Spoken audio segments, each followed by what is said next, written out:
Hello and welcome to Hank Games Without Hank. My name is John Green, and here in League One, the Swindon Town Swoodilypoopers are up 2 points on the rest of the competition. Sorry, Doncaster, you're in third. Today we're taking on Carlisle United, also known as Carlisle United, and we're going to win. How are we going to win? With Leroy Williamson and Andy Rooney up front. I can't stop myself. I just love that combination. I love putting a ginger up front. Today I'm going to talk about spoilers and if they ruin the experience. So I'm not very good at saying when I've been wrong about things. I tend to, like, when it's pointed out to me that I'm wrong about something, I tend to get extremely defensive. I think this is not uncommon. Oh! Did you just see that fantastic save from Green Eggs and Foderingham? I mean, I would eat them. Oh! Again! Again! All right, here we go. Here we go. Here we go.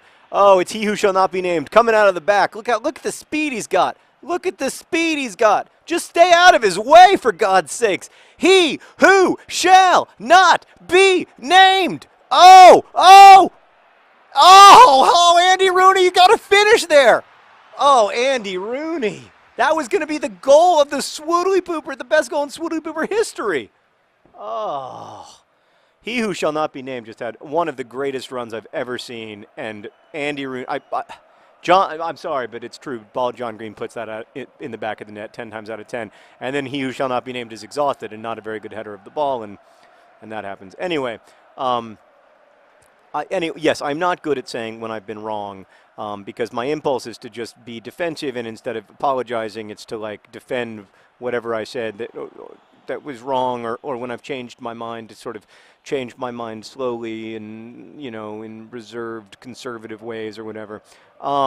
So this is particularly true when it comes to, thank you for recognizing that was a foul, because he was grabbing me from behind in a way that was threatening and scary and illegal. Lionel Richie, Lionel Richie, Lionel Richie! Bad cross, bad cross. I used to say that there was no such thing as a spoiler, because nothing worth anything in terms of art could be spoiled, because it isn't plot dependent. And I remain a little bit conservative about this, but I was wrong. So I'm going to hedge my bets just the tiniest bit in saying that I was wrong, but I was wrong. Go ahead and pass back and kick it hard. Good job. Spoilers are not ideal, but they don't ruin the experience of a truly great story, I don't think. So if you know the end of Gatsby, Gatsby is still good. I know this because I reread Gatsby like once a year, and it remains good, even though I know exactly what's going to happen. And I hope that my books... Oh, Leroy Williamson! Leroy Williamson! Give me that robot! He's a finisher. I'm not even going to sing his song because he doesn't score occasionally anymore. I'm going to sing, Leroy Williamson scores in every freaking game. Leroy Williamson, he scores every freaking game that he plays. Such a good singer. I don't know why I didn't go pro at that. Why am I a professional soccer player? Or I should say, professional fictional soccer player, when I could be a professional singer. Yeah, so... you know, in that sense, like, I aspire, I hope, I want to write books that can't be spoiled, in the sense that even if you know what's going to happen, the story still has power in your life. Like, it still matters to you in some way that is real and lasting, and, you know, that is important to you. That's what I want to do as a writer. I don't want to write a story where you read it once and you're like, oh, I never saw that twist coming, and then you're like, that's what made it a rewarding reading experience. And not that there's anything wrong with those reading experiences. That's just not what I personally find very interesting. So, so I guess that's what I've been trying to say, when instead I've said this, like, you know, pretentious crap about how I don't like spoilers, or how I don't believe good stories can be spoiled. Because of course good stories can be spoiled, including like great novels. Like, if you know the ending of Romeo and Juliet, it definitely affects your reading of Romeo and Juliet. So the problem in the age of the internet, of course, is that no one can have a conversation. Like, when is it okay to have the conversation? Like, can I talk about Harry Potter now? Like, it's been out for a while. Is it okay to... Oh, I think we were trying to do something a little too fancy. Probably should have just hit the regular Y button there, but I was feeling so fancy. I thought maybe like that was like a yeah. Andy Rooney wasn't up for the task. There's just no two ways about it. He's had a tough couple games, but he's a ginger, and I'm gonna leave him in because I like to sing songs about them. So. Yeah, so that's it, that makes a difficult thing for the internet of like when can I talk about what happens to Snape. I'm not going to say what does happen to Snape. This video, by the way, spoiler free. But when can I talk? When is it okay to talk about it? That book's been out for 6 years now. Is it okay yet? Oh, was that He Who Shall Not Be Named? That guy's having the game of his life. But at what point does it become okay? Is actually, I think, a very difficult question.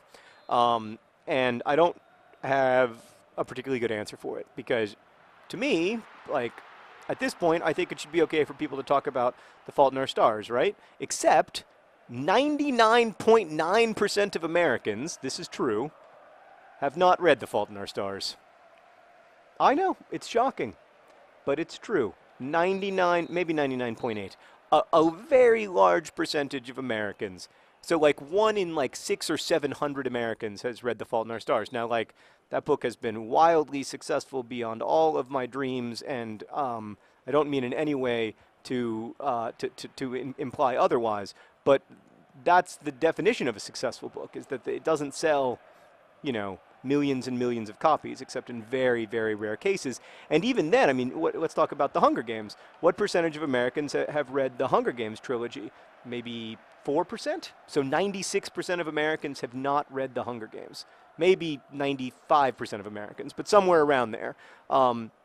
So, the vast majority of people don't know what happens in Mockingjay. Does that mean that I can't talk about what happens in Mockingjay? Or that every time I reference it, I have to use a spoiler alert, and for the next how many years? 5 years? 10 years? Like, at what point do I say, okay, you've had your opportunity to read The Hunger Games, except you've never really had the opportunity to read The Hunger Games, because what if you were 4 when it came out, and you're only now getting old enough to read it? So that's where my spoiler policy of, like, I don't believe in spoilers came from, was that I just feel like what I don't want to do is I don't want to stifle discussion. Like, I don't want to end critical discourse on the internet just because we're afraid that people will find out the end to Hamlet.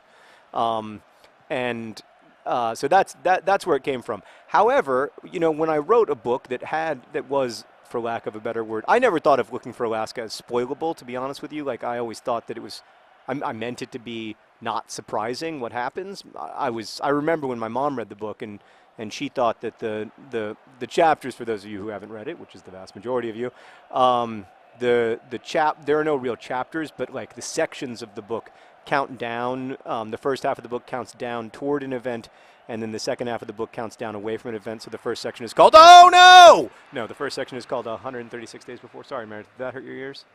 It was just, I was scared. And then, the last section is called like 136 Days After. And you don't know, well, maybe you do, but, it isn't explicitly stated in the before section what the event is. But I figured people would know what it was. But then when my mom read the book, she thought it was something completely different. And that was the first time that I realized that for many readers, that book would be, for lack of a better word, spoilable. But with The Fault in Our Stars, I knew that there was, that there was something that some readers would find a spoiler and others wouldn't. I think it depends on your sort of level of familiarity with the particular genre that I was kind of trying to be conscious of when I was writing The Fault in Our Stars. But anyway, I realized how much many of those books that I loved, in the process of writing The Fault in Our Stars, I read a lot of books that I really loved that were completely spoilable, and that my relationship with them would have been very different if I'd kind of known what was going to happen. So, yeah. So that changed the way I think about it, and I guess I am in favor of spoiler alerts, but I feel like for hardcore,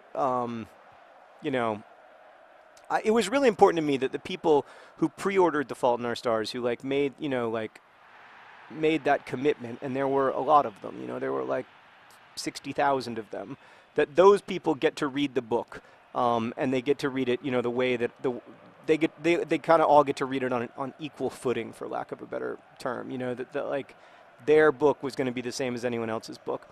But then it has become progressively less important to me, and when I see all the stuff on Tumblr, and there is a lot of it that is like very, very spoilery, you know, I don't get that upset about it these days.